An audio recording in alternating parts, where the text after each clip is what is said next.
السلام علیکم ورحمۃ اللہ وبرکاتہ۔ محترم ناظرین، جیسا کہ ابھی آپ نے حال ہی میں دیکھا کہ مرزا علی انجینئر اور حنیف قریشی یہ دونوں کے درمیان جو مناظرے کو لے کر کے جو معاملات ہوئے آپ اسے جانتے ہیں۔ آپ دیکھیں کہ مرزا علی انجینئر جس نے صحابہ کرام کی گستاخیاں کرنے میں، صحابہ کرام کی غلطیاں بیان کر کے صحابہ جیسی عظیم جماعتوں کو بدنام کرنے کے لیے شیعہ اور روافض کو پیچھے چھوڑ دیا ہے، یہ وہ انجینئر ہے جو آئے دن کیمرے کے سامنے بیٹھ کر کے یوٹیوب پہ آ کر کے لوگوں کو چیلنج کرتا ہے، اور چیلنج بھی اس انداز میں کرتا ہے اپنی جہالت کی بنیاد پر، حالانکہ وہ نہ عربی جانتا ہے، نہ کسی مدرسے سے وہ فارغ التحصیل ہے، وہ کچھ نہیں جانتا ہے، علم کے نام پہ بہت بڑا دھبا ہے، لیکن وہ کیمرے کے سامنے آ کر کے چیلنج کرتا ہے کہ قیامت تک کے ٹائم ہے، فلاں چیز پر مجھ سے مناظرہ کر لو، کوئی آ کے مجھے میری بات کا جواب دے دو، کوئی آ کے بیٹھ کر کے مجھ سے بات کر لو۔ تو وہ آئے دن اس طرح کے چیلنج کرتا ہے۔ الحمدللہ سب سے پہلے اس کا چیلنج جس شخص نے قبول کیا ہے وہ اہل حدیث کے معروف و مشہور عالم دین جناب ابو یحییٰ نور پوری حفظہ اللہ ہے، جو الحمدللہ انجینئر مرزا علی کی وہ گندگیاں جو وہ صحابہ کرام کے تعلق سے پھیلاتا ہے، اس گندگیوں کا صحیح حدیث کی روشنی میں مدلل طریقے سے وہ جواب بھی دیتے رہتے ہیں۔ تو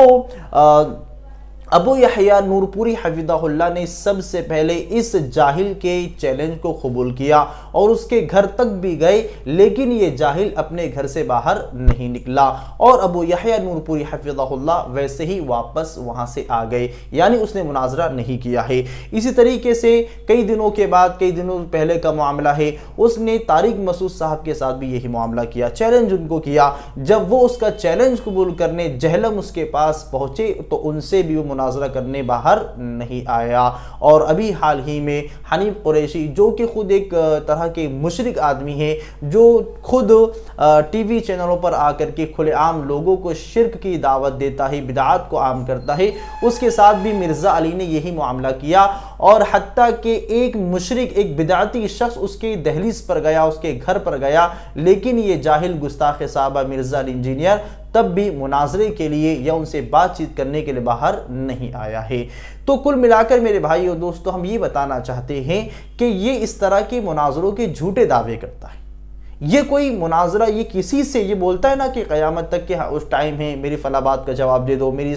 اس اعتراض کا جواب دے دو، تو یہ قیامت تک لوگوں سے مناظرہ نہیں کر سکتا، بالخصوص اہل حدیث کے علماء سے تو یہ مناظرہ کر ہی نہیں سکتا ہے۔ اس کا مقصد صرف معصوم اور جذباتی نوجوانوں کو ایسی حدیثیں لا کر کے جس پر علماء نے سکوت اختیار کی، خاموش اختیار کی ہے، جس کو بڑے بڑے محدثین مفسرین نے بیان نہیں کیا ہے، یہ ان حدیثوں کو لا کر کے عوام الناس کو تذبذب میں، شک و شبہات میں ڈال کر کے ان کو شیعہ اور رافضیت کی طرف دعوت دیتا ہے، اور بدقسمتی سے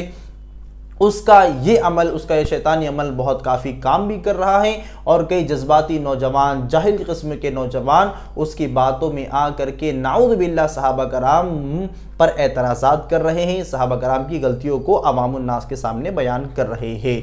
یہ اس کا نتیجہ ہے، اس کی دعوت کا، اس کی جہالت کا۔ تو یہ شخص کبھی بھی مناظرہ نہیں کر سکتا ہے، اس لیے کہ مناظرہ کے جو صلاحیت ہوتی ہے، علم ہوتا ہے، علم اس کے پاس نہیں ہے۔ یہ صرف کیمرے کے پیچھے بیٹھ کر کے بڑے بڑے دعوے کر سکتا ہے، اور جذباتی بیانات کر کے، بابا علماء کرام کی توہین کر کے، یہ صرف اپنے ماننے والوں کو، معتقدین کو بے وقوف بناتا ہے۔ تو میرے بھائیو دوستو، جتنا جلدی ہو سکے اس کی حقیقت کو جانیں، اس کی گمراہیوں کو جانیں، اس کے معاملات کو پہچانیں۔ یہ ایک جھوٹا اور گستاخ صحابہ شخص